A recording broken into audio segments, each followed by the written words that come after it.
beberapa sarang burung dari sisa penebangan pohon. Ini orang yang nebang pohon gak lihat-lihat dulu mungkin, apa mungkin juga sengaja kali ya. Sampai ada burungnya yang mati juga nih ketiban.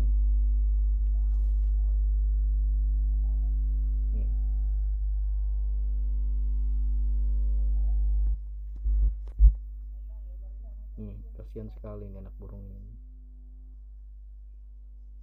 Tapi diantaranya ini masih ada yang masih hidup. Cuma kalau saya pindahin ke tempat yang lain, kadang induknya itu belum tentu mau nih buat membesarkan anaknya. Soalnya kadang kalau udah bau tangan manusia, kadang induknya suka males gitu buat membesarkan anaknya. Biar saya coba bawa pulang aja, saya rawat, mudah-mudahan burung ini hidup sampai tumbuh besar.